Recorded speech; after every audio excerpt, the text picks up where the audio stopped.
films from the Waupaca Public Library, and our thanks, of course, to Laura Jandisek for being so good as to produce this series. Today, as you know, the topic is musical and romantic films of the classic era, and as a reminder, that era is 1927 to 1968, or from the end of the silent era till the end of the production code, which required stricter controls over what could be shown and said on the screen.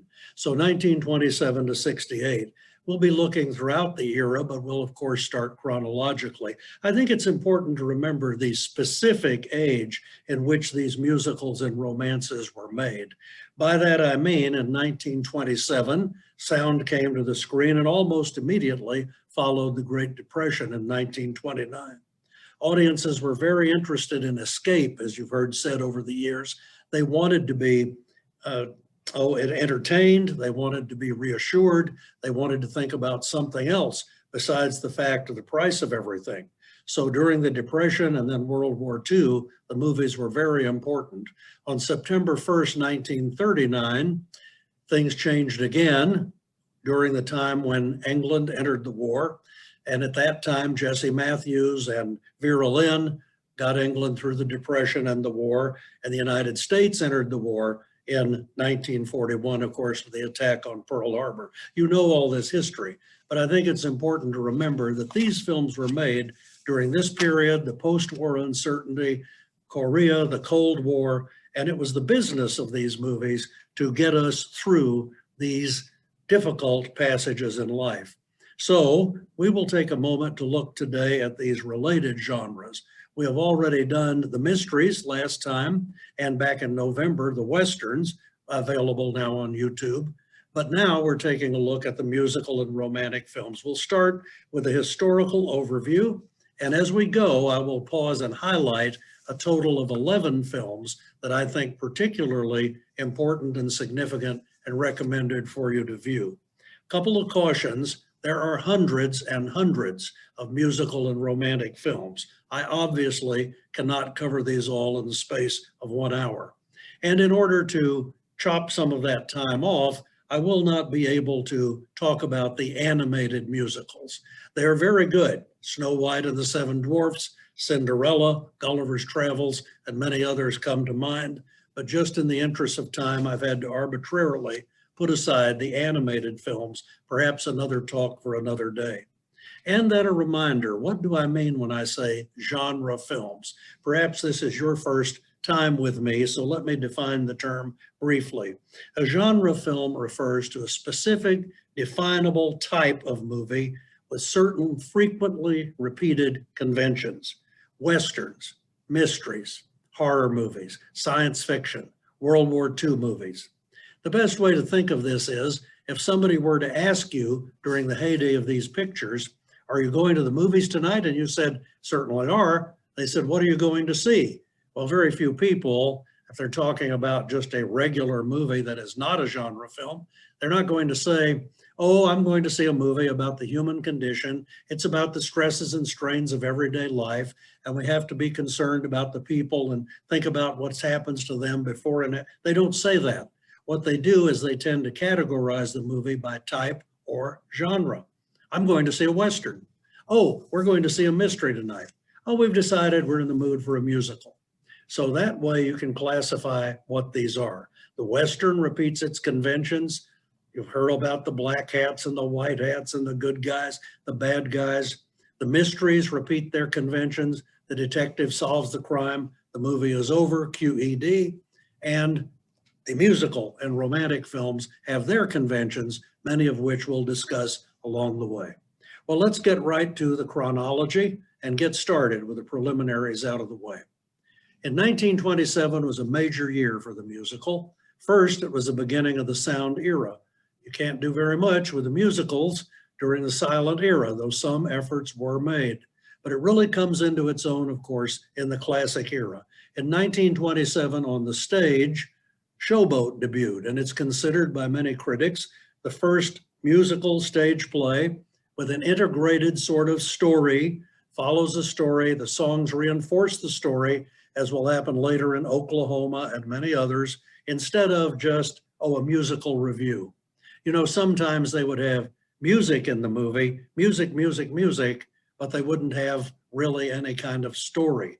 And so I'm talking about Starlift, Ziegfeld Follies, Words and Music, or perhaps some of you remember the classic era of radio when Fibber McGee and Molly would be doing their comic story and the King's Men would interrupt completely irrationally with a song about something else, just a musical interlude.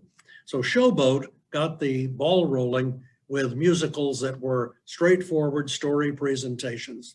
And the next, we'll show the first poster here. First slide is the movie The Jazz Singer, which came out in 1927 and released by Warner Brothers. There you should see the slide on the screen.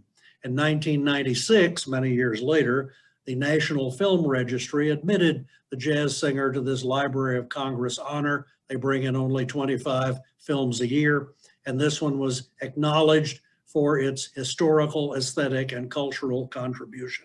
It's the story of a gifted singer, Al Jolson, whose father wants him to become a cantor. It was a huge hit for Warner Brothers and got the musicals off to a wonderful start. Then the second one I wanted to show a picture of, I'm not recommending The Jazz Singer, a little dated, but you need to know about it in terms of the history of the movies. 1929, the next slide, along came the Broadway Melody, the first in a series of Broadway Melody movies released by MGM, a major hit, the winner of the Academy Award for Best Picture of 1929. It was advertised to make it really clear that this was a big, splashy musical, and you can see the stars there with the chorus ladies by advertising it as all talking, all singing, all dancing. There you have Anita Page, Charles King, Bessie Love. We don't really remember them very much anymore, but we do remember this movie because it was the first that was to have an original score composed for its own use.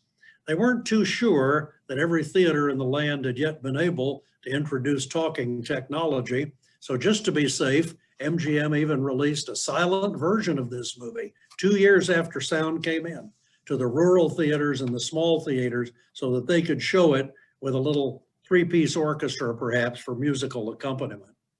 The main thing about Broadway Melody to remember right now, its wonderful songs, of course, are memorable. Broadway Melody, You Were Meant for Me, Wedding of the Painted Doll, many of these to show up and Singing in the Rain many years later.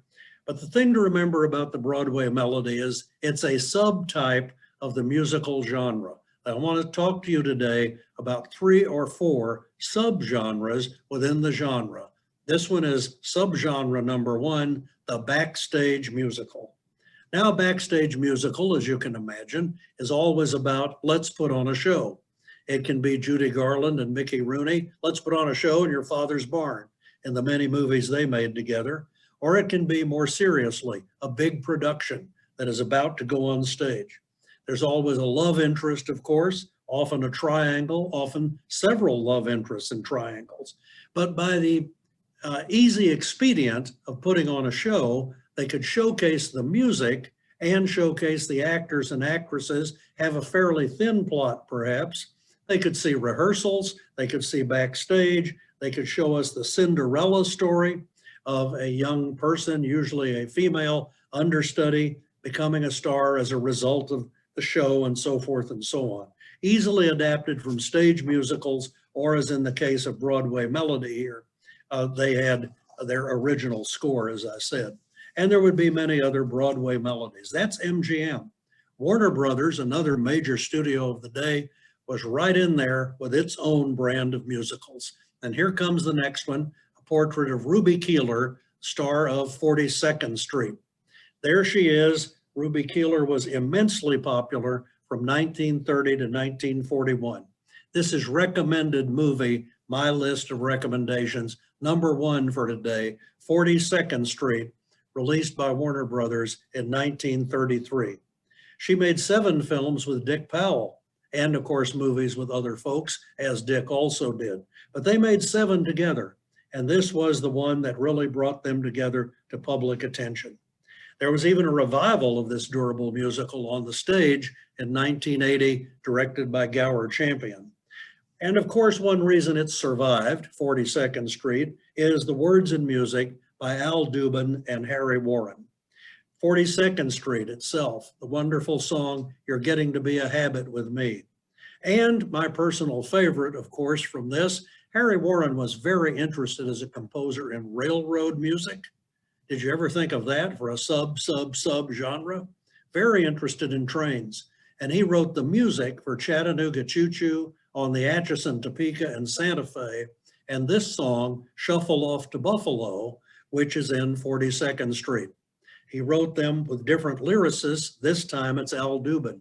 You can practically sing. I guess you'll be happy to know I'm not going to try to sing, but you can practically sing the words if you just think about what they say, because they're so melodic and the rhythm and the music are so natural.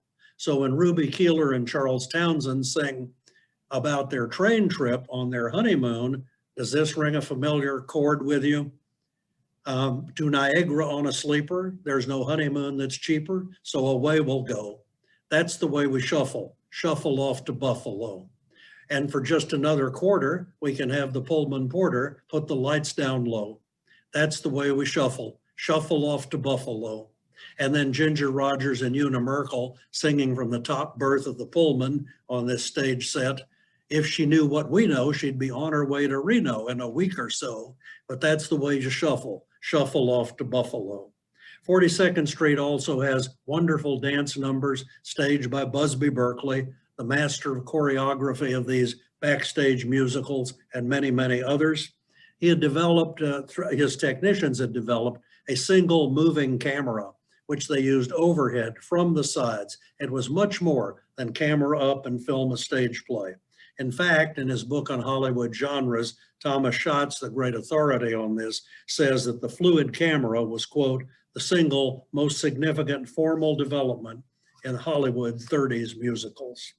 So with all of this going on, 42nd Street, first recommended movie. Our next one also came out in 33, also Warner Brothers. This is Gold Diggers of 1933. And you see the young ladies of the chorus there, and they have this E pluribus unum in front of them, and they're doing a dance to the song, We're in the Money, the women in coins. At one point, Ginger Rogers even sings it in Pig Latin. The words again are by Al Dubin and Harry Warren.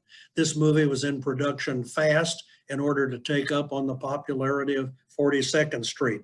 Songs like Pettin' in the Park, My Forgotten Man, much of the same cast, Dick and Ruby, Ginger Rogers, Guy Kibbe, Ned Sparks, with the addition of Warren William to add a little dignity to the proceedings.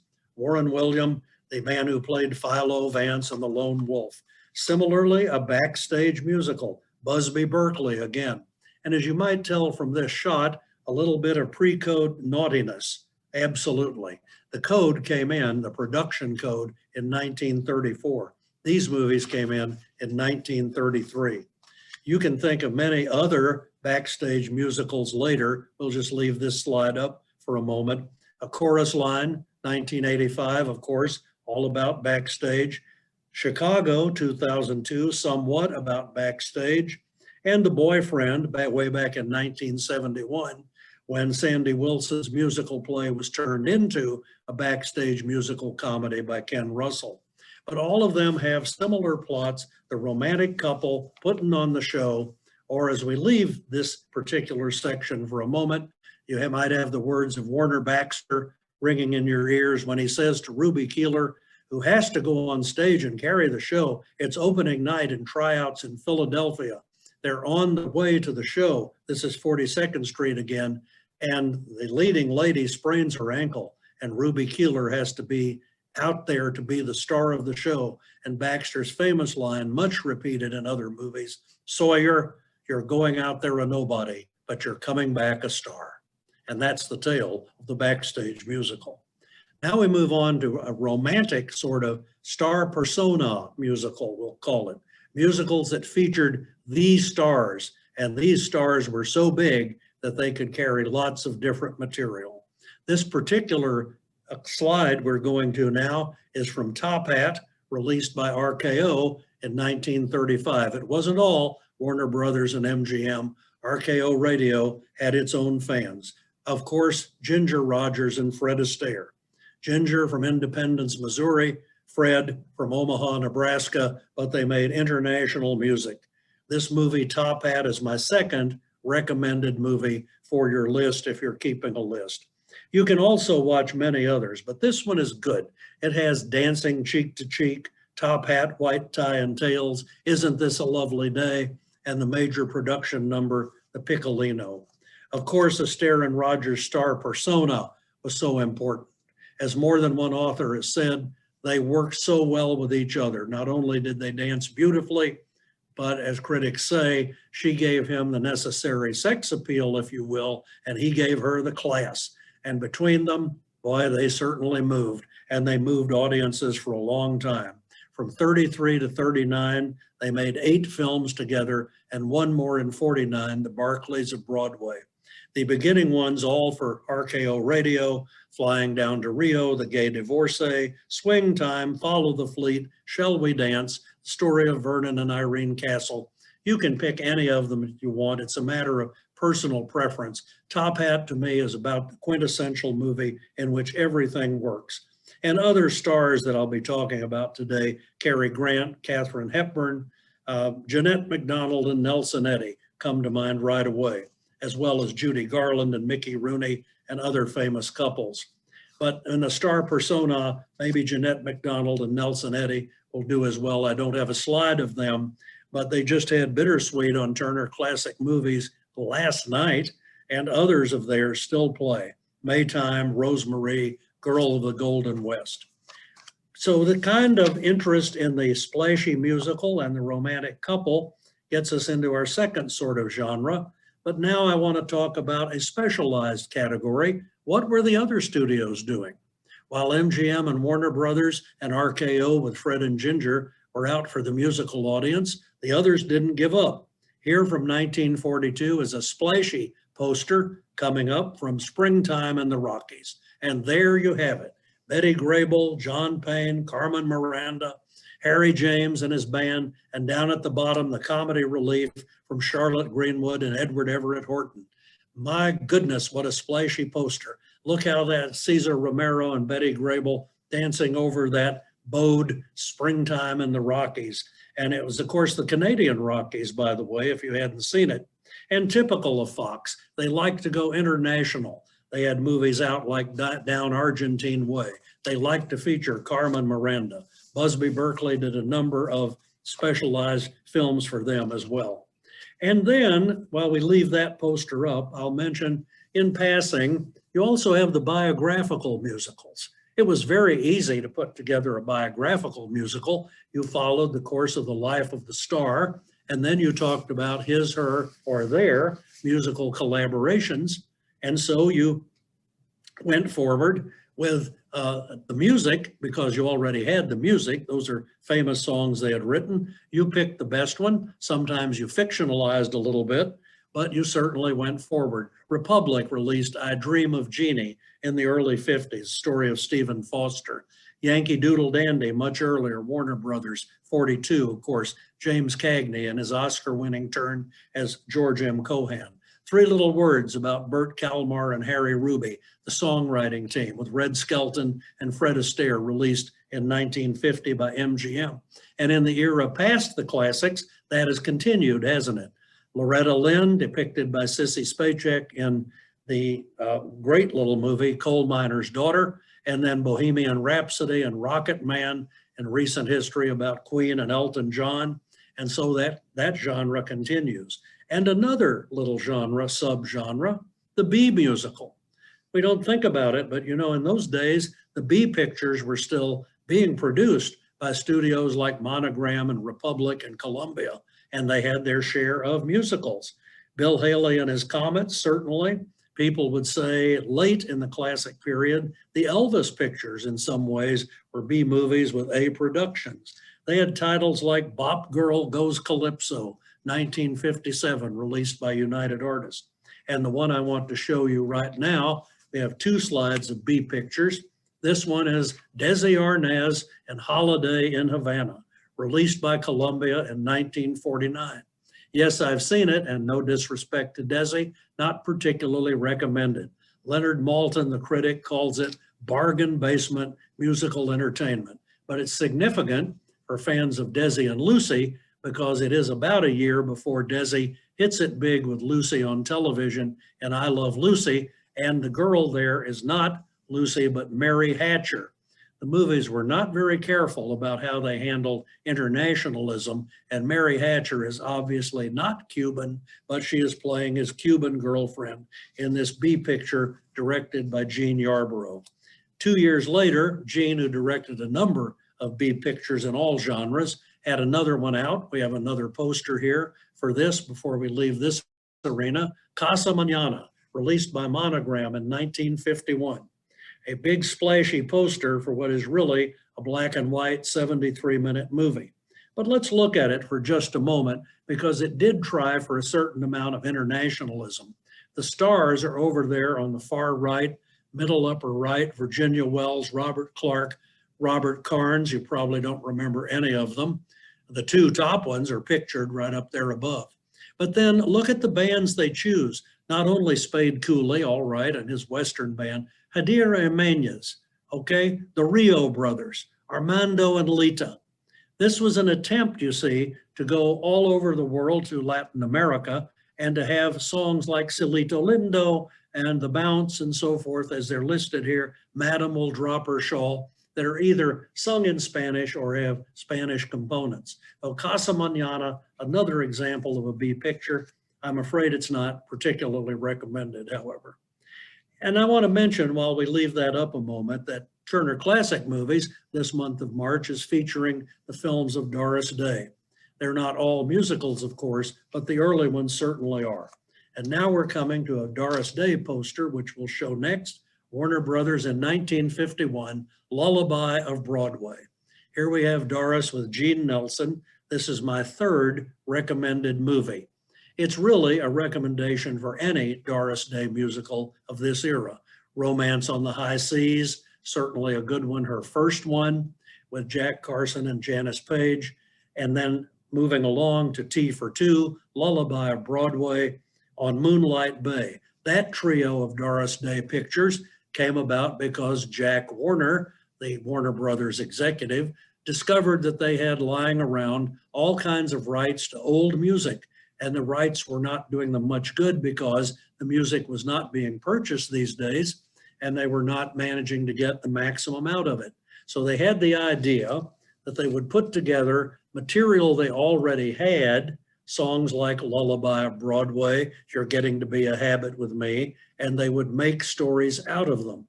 This is true of Tea for Two, on Moonlight Bay, and this backstage musical, Lullaby of Broadway, with Gene Nelson there. All the same characteristics. We're putting on a show. We have a romance. She is not particularly well known. In fact, she's the daughter of a singer. But she is fairly well known when it starts, but she has to carry the show. And so there's that kind of tension about whether it will work or not. Of course it does. The song Lullaby of Broadway originated in Gold Diggers of 1935 by Dubin and Warren, and of course, Getting to Be a Habit with Me in 42nd Street. They added songs like Just One of Those Things by Cole Porter. Now you might prefer Calamity Jane from 1953 if you want to see Doris at her most energetic, rambunctious best. But I recommend Lullaby of Broadway or one of the other two, Tea for Two on Moonlight Bay, to really see what Doris is capable of in this early period. And as you know, she only recently passed in 2019. One little personal word here, Glenda and I were in Scotland in 2019 at the time of Doris Day's death. And it was interesting to us that the London Times, which I looked at every day, had very little going on about news in the United States, but 3 pages on the death of Doris Day. She was such an international star, so well known and so well liked, that picking up one of her movies is a good idea in your recommended musicals. Next, of course, we come to the granddaddy of them all, my 4th recommendation, a musical in which everything works, and that is Singin' in the Rain. We're showing next the iconic image of Gene Kelly on the lamppost. Now you remember Singing in the Rain, I'm sure, the ultimate backstage musical, although it is really also a backstage at the movies kind of musical, not Broadway stage. This song appeared, Singing in the Rain, first with Cliff Edwards, who later became the voice of Jiminy Cricket, Cliff Edwards and his ukulele in a movie called The Hollywood Review of 1929. But here we have the definitive version with Gene Kelly there singing lyrics like, let the stormy clouds chase everyone from the place. Come on with the rain, there's a smile on my face. And there is on ours too, with Debbie Reynolds, Donald O'Connor, and the great Jean Hagen. She played Lena Lamont. Remember, this movie is about, and surely you've seen it, but it rewards viewing time and again. That's why I'm recommending it. Surely you have seen this kind of plot before. They were coming into the sound era, and Lena Lamont was the lady who was a star in the silent era, but she couldn't play the roles in the movies with sound because her voice was so terrible. So in the movie, we'll slow down a minute here, her dialogue coach says to her, no, no, Miss Lamont. It's played by Kathleen Freeman. You want the rounded tones, the rounded vowels. I can't stand him. I can't stand him. Now, Miss Lamont, you do it. I can't stand him. No, no, Miss Lamont. I can't stand him. I can't stand him. What do you think I am, dumb or something? Well, this movie particularly is notable for a theme I always talk about, illusion and reality in the Hollywood pictures. They want us for sure to know that this is real on the screen. But of course, we know it isn't. But we suspend, as Samuel Taylor Coleridge said so many years ago, we suspend disbelief. He was talking about poetry and stage. We're talking about the films especially. We suspend our disbelief and we enjoy it for what it is, an illusion and reality merged together. But this one is a great example of illusion and reality, and one little way in which it is, is of course artificial rain coming down on Gene Kelly and the artificiality of some of the singing. Debbie Reynolds' singing voice was, she's very young, she was from El Paso, and it was thought to be, her singing voice was thought to be, well, they didn't know about it.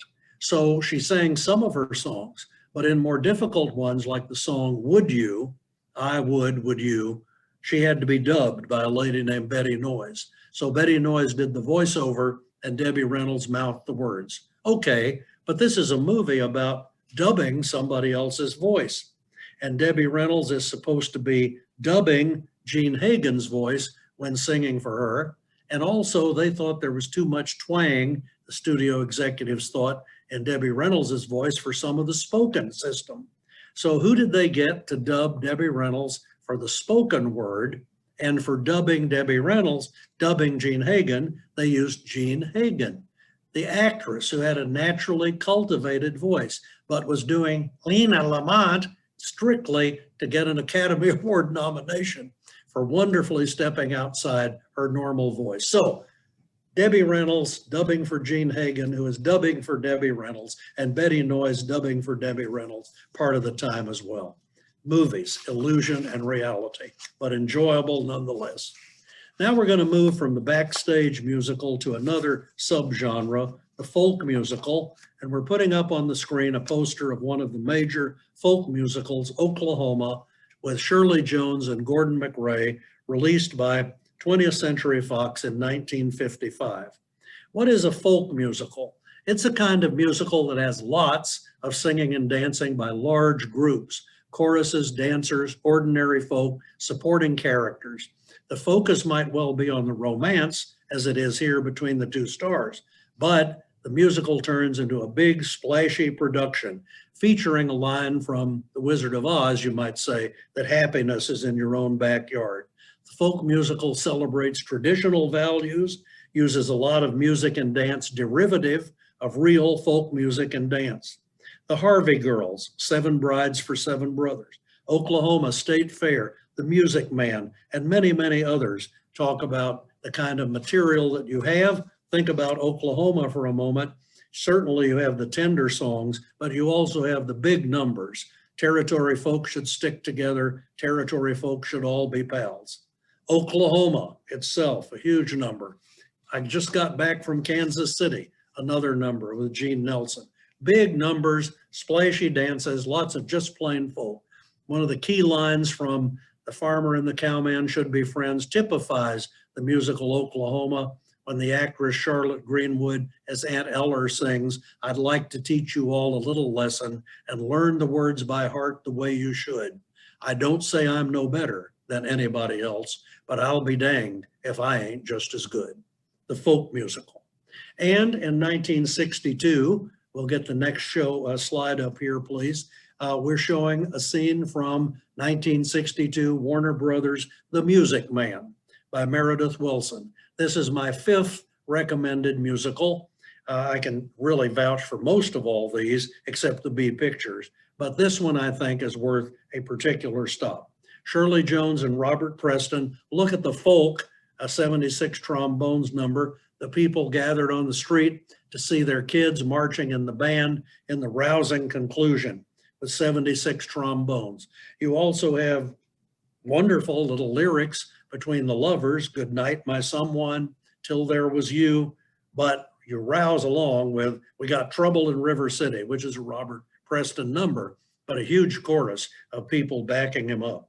The Iowa welcome song, "You can join the celebration, or bring the food you bring, eat your fill of all the food you bring yourself." That's it. The Wells Fargo wagon is a coming down the street. Big numbers like that in The Music Man, and big splash. Now we're going to hold that, have that slide we have up, excuse me. We're moving to another one that came out the year before. There's a very different kind of musical, but sort of a folk musical. This is West Side Story, 1961. And there you have George Chakiris in the center there with a salmon colored sort of jacket, orange there. And he is getting his gang ready to go against Russ Tamblin's The Jets and the Sharks and West Side Story. This, of course, is based on Shakespeare's Romeo and Juliet and is different from musicals we've been talking about so far for the most part, because now we are concerned with diversity, we're concerned with social issues, we're in a gritty, grimy situation. Our locales are very different. You can see the back tenements there. We're not the fence. We're not looking at any kind of thing normal to most musicals. Of course, the wonderful Bernstein music, but of course the sad ending. Richard Beymer and Natalie Wood, who played the stars, had to have their voices dubbed. George Chakiris did not, and George Chakiris, who was a natively wonderful dancer, very talented, he won the Academy Award for Best Actor, Supporting Actor, excuse me, in this movie, West Side Story. It is indeed a sad story, and that brings us to another point. Many of those we've seen so far have had happy endings. But now as we move to the more toward the modern era a little more, we're getting away from happy endings. One other area we need to talk about before we leave the musicals is the international era. In the 60s, toward the end of the classic period, which you remember ends in 1968, musicals were often set abroad or even filmed abroad. Mary Poppins, for example, though filmed in the Disney studios, was in fact set in England, of course, and was very popular, 1964. That same year, a much less known movie came out that I'm going to recommend to you. It was actually judged by the Academy to be eligible for awards in 65 because it first showed in this country in 65, but it is made and released in 64. This is a slide from that movie. Next up, please. The Umbrellas of Cherbourg. Catherine Deneuve on the left, excuse me, and Nino Castelnuovo on the right. They are singing their undying love in a cafe in Cherbourg. This is my 6th and final recommended musical. I will have some romances to talk about in a moment. This has been called the most cited French musical in Oscar history. It had several nominations. The music is by Michel Legrand, the direction by Jacques Demy. They filmed in Cherbourg and on some studio sets, but mostly in Cherbourg in real sets. And you'll notice at the back that chartreuse shade, glass. They didn't really like, Jacques Demy did not like the plain colors of many of the settings, though they set about painting the town pastel pink and blue and green and chartreuse so that they could have the kind of setting he wanted for the movie. and they were allowed to do that. And it's a wonderful, wonderful sort of romance. A couple of things about it. If you've never heard of it, give it a try. As I say, this is a recommended musical. It is entirely in French with English subtitles. There's a Criterion Collection edition of it. If you saw the musical La La Land in 2016, Damien Chazelle, who wrote that, has publicly acknowledged his indebtedness to the Umbrellas of Cherbourg for his story about the romance taking place in Los Angeles. Remember, he highlighted the colors and reimagined Los Angeles. And in one of the first scenes of La La Land, our hero and heroine are in front of an umbrella shop so that he can pay homage, even in the picture, to the Umbrellas of Cherbourg. It is all sung, every single word. There's no spoken dialogue in this movie. It is an opera, a light opera about the undying love. But unfortunately, spoiler alert, the love does not live forever. And like West Side Story, we come to a somewhat unhappy ending. Even if there's a swear word in this movie once or twice, it's sung. Everything is sung. And all this in the same year as Mary Poppins, The Umbrellas of Cherbourg. Let's go then to one more slide for the musical, and after this we'll go to the romances. Julie Andrews in The Sound of Music. Here she is singing to the kids the Do Re Mi song, and that's one of those beautiful enduring images, and another example of a film filmed internationally. Winning the Academy Award for Best Picture, musicals did tend to win over the years, quite a few awards. An American in Paris in 1951, a musical as Best Picture. Broadway Melody of 1929, I already mentioned, there are others. But in the 60s, that happened a fair amount. 1961, we've already mentioned West Side Story, 1965 here, and in 1968, going to have Oliver, again, filmed internationally at the very end of the era by Carol Reed in Great Britain. And now, if you will, just hold Julie Andrews there for just a moment. We're going to move back to the Great Depression, start again chronologically, and go somewhat more briefly through romantic films. We still have romantic films with us, don't we? You need only look on the Hallmark Channel. Let's briefly define the romantic film. A film that is exclusively or almost exclusively devoted to the romance between the two leads. Almost exclusively devoted to the romance between the two leads. Other characters, even other suitors, may come and go, they may appear, but the focus is on the romantic leads. Everything else is secondary, very secondary. The romantics and the romantic comedies only want to talk to us about the leads. Now, you might say, well, Dr. Rhodes, all other genres also include, don't they? How do you define those romantic elements? And I'd say, yes, they do. Obviously, in High Noon, a Western genre, you have Gary Cooper and Cati Arado, and you have Gary Cooper and Grace Kelly, romances. In The Thin Man, mystery genre, have Myrna Loy and William Powell, but they are clearly a happily married couple solving mysteries. There's a romantic element, but it's not the point of the picture. The point of the picture is the mystery. 42nd Street, a musical. Yes, Dick Powell and Ruby Keeler, but the main thing is the backstage story and the music. It's not a romantic movie. It is a musical with romantic elements. And even Forbidden Planet, the love between Leslie Nielsen and Anne Francis that blooms on Altair 4. This is a science fiction movie. It is not solely about the romance, it's included. But the resonance of the romance is entirely the point of a film like our next slide and first romance picture, It Happened One Night. This is my first recommendation of a romantic film. If you haven't seen it, by all means do. Released by Columbia in 1934. They're hitchhiking. She's not desperate enough to eat the carrot. Gable obviously is. The Warner Brothers people said, though this was a Columbia picture, that their inspiration as animators for Bugs Bunny was in fact Clark Gable, and It Happened One Night. The big ears and the carrot, and Bugs Bunny was born. Plus the fact that a secondary character, Roscoe Carnes, always refers to him not by his name, but Doc, as in What's Up, Doc. This won the Academy Award in 1934 in the Big Four category, not to be repeated until One Flew Over the Cuckoo's Nest many years later. What do I mean by that? Best Picture, Best Director, Best Actor, Best Actress, a perfect quadrangle of Oscars, plus other Oscars. It happened one night, 1934, following, of course, the romantic plot, boy meets girl, boy loses girl, boy gets girl. Now we're going to turn to a genre within that, and this is a genre of romantic comedy, a few films known as the comedy of remarriage. The film we're looking at now on the screen, the still will be from The Awful Truth, with Irene Dunne and Cary Grant in a nightclub. The comedy of remarriage is defined by Janine Basinger in her recent book, I Do and I Don't, a story of the Hollywood comedies of remarriage especially, have to do with a couple getting divorced or about to get divorced and deciding that, lo and behold, they belong together and they should not get divorced after all. They try other people, but it doesn't really work out. So they come back to each other. This is directed by Leo McCarey, The Awful Truth. He won the Oscar for it, released by Columbia in 1937. Now, one of the things you'll notice in 3 examples of the comedy of remarriage, the ladies always come back to Cary Grant.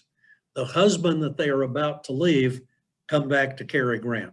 The second movie we're looking at also stars Irene Dunne and Cary Grant getting away from each other. That's My Favorite Wife. And there you have not, as it happens, Irene Dunne, but the actress Gail Patrick, whom Cary Grant is supposed to be marrying. The plot of this one, based on Tennyson's poem Enoch Arden, of all things, is that she has been away, marooned on a desert island, and long thought dead. She, being Irene Dunne, Cary Grant's wife. So he thinks he's free to remarry. She's been off on the desert island with Randolph Scott. So by the time they get back and are rescued by a tramp steamer, here's Cary Grant about to be married to Gail Patrick, realizing that Irene Dunne is for him, and Randolph Scott, of course, fading out of the picture as Irene Dunne comes back to Cary Grant. Comedies of remarriage, the same thing. People loved it. They loved The Married Couple, The Thin Man, and those mystery comedies as well. Now we come to the ultimate comedy of remarriage, 1940, in this next slide, The Philadelphia Story. Here again, we have Cary Grant in the center. The suitor is James Stewart. The woman coming back to him is, of course, Katharine Hepburn. This is my second recommended romance. If you haven't seen The Philadelphia Story, I think you're in for a treat. It's a little dated, but it's still pretty good. And Stewart won the Oscar for his performance for Best Actor. And again, she comes back to Cary Grant. Here we are in the finale scene at the wedding. No, it's not backstage per se, you might say, but it is backstage in a sense, as it's story behind what leads up to the wedding day. Directed with great flair by George Cukor for MGM in 1940. Second recommended movie. Another very excellent one to talk about a little bit briefly here next is The More the Merrier, released by Columbia in 1943. This slide is a little fuzzy, but it's Jean Arthur, Joel McCrea in the center, and Charles Coburn.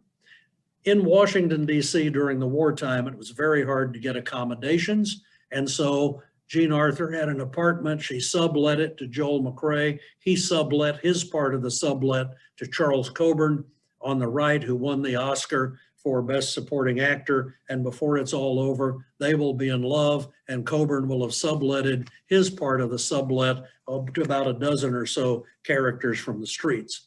So there we are. Well, not all of these end happily, of course, and we're going to go to Britain for an example next. My third recommended movie, Brief Encounter.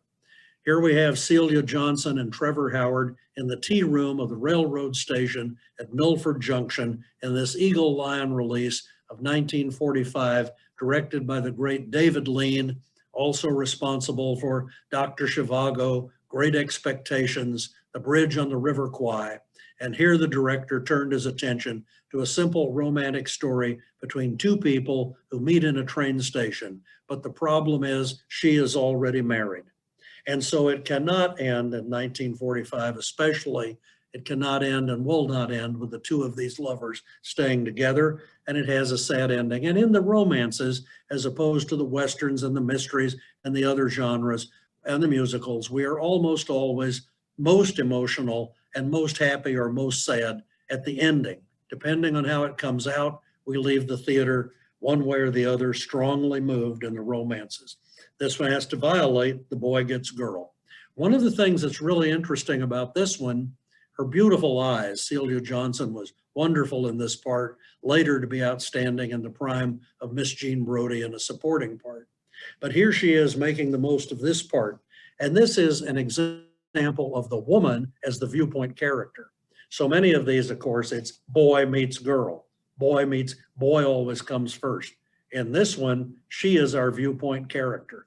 And we travel with her back home and back to the railroad station. But she is the one we're really following and interested in. The two of them, but her in particularly. The next one, also an international setting and film, Roman Holiday, famous, of course, and my number 4 recommended romance, Roman Holiday, released by Paramount in '53. There on the Vespa motorcycle, Audrey Hepburn in her Oscar-winning performance, her breakthrough film, and Gregory Peck pointing out the sights. In Brief Encounter, the train station confines most of the action. A little bit of it is out other places, but it's right there, adapted from a Noel Coward play. But in Roman Holiday, the whole city frees up the action, complements the action, and talks about, although this love is also not destined to be, all of the fun they're having certainly gives you the hope that that romance will come about. Now I'll tell you another story before we put up the next slide. Let's hold Roman Holiday as a slide there for just a moment. And I want to talk about another very popular movie starting in 1939 and being remade in 1957. Let's go to 1939. And in this, let me just tell you the story first, and then we'll look at the posters. 1939, the movie. Man and woman fall in love aboard a ship bound from Europe back to the United States, but they are betrothed to other people. They get back to the United States after having stopped to meet his grandmother at a beautiful villa at a port stop along the way. Back in the United States, they decide that if their love is true, they will meet in 6 months at a designated time atop the Empire State Building. And if they're both there, they'll go on with their life together. And if not, they'll go their separate ways. So let's get to the poster, Laura, on this next one. Love Affair, Irene Dunne and Charles Boyer, a Leo McCarey production, 1939. There's Irene Dunne again, and of course the great French romantic idol Charles Boyer in this story by Leo McCarey, written by Delmer Daves, who was more known for his westerns like 3:10 to Yuma and Drumbeat than he was for writing romantic comedies. But at any rate, here we have Love Affair, very popular, 1939. And then the next poster, it comes to life again, same story, same director, Leo McCarey. Cary Grant, once again, a staple of these movies, with Deborah Kerr in An Affair to Remember. 20 years after The Awful Truth, there's Cary Grant again. Is this love to be or is it not? As she says at one point to her fiance, Richard Denning, these things just happen. Nobody meant for this to happen. And you know the story perhaps. This is my recommended movie number 5, either version, An Affair to Remember, in color with a song by Vic Damone. I know people who like this movie who start to cry when the credits come on and Vic Damone sings the song, Our Love Affair is a Wondrous Thing, which we'll rejoice in remembering. And this, of course, the basis for the romantic comedy Sleepless in Seattle. We'll leave that slide up there just a moment to talk briefly about the films of Doris Day with Rock Hudson and Tony Randall, Pillow Talk in '59, Lover Come Back in '61, Send Me No Flowers in '64. But in addition to that, she made That Touch of Mink with, guess who? Cary Grant, and she had another entire career with these romantic stories and comedies after her musical career, and also dramatic, as in Julie and Love Me or Leave Me and Midnight Lace. Now I want to go to just 2 more slides and we'll wrap this up. There's a movement late in the 50s, I'll say mid-50s actually, to when studios discovered they had property rights and would remake the movie as a musical. So we'll use these to finish up by showing how the romance could become a musical in its own way. Here are June Allison and Jack Lemmon in You Can't Run Away From It, directed by Dick Powell, who had moved on from his role as the youthful singer back in the 42nd Street days and was married for a while to June Allison.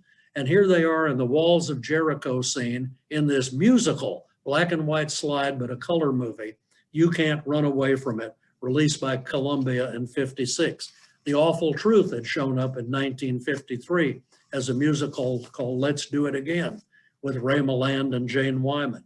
And our last poster for today, High Society, Bing Crosby, Grace Kelly, Frank Sinatra, Celeste Holm, and Louis Armstrong, a musical remake of The Philadelphia Story.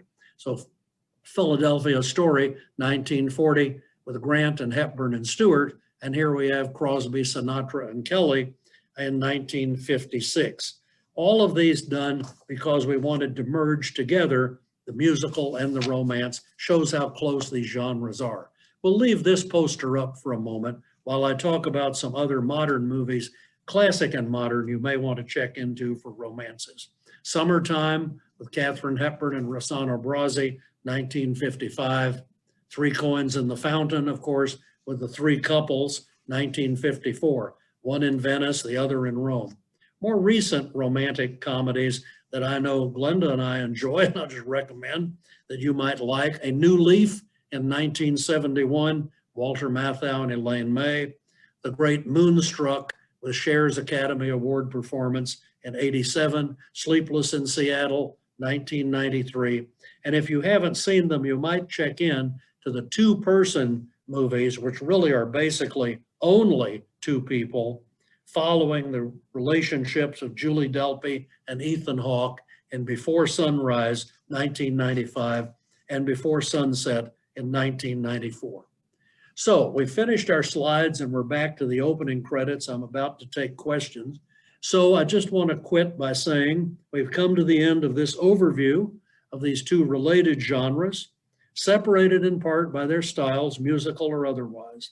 To me, perhaps the clearest example of merging both into one is The Umbrellas of Cherbourg, where we were only interested in the two main characters for the most part, and every single word is also sung.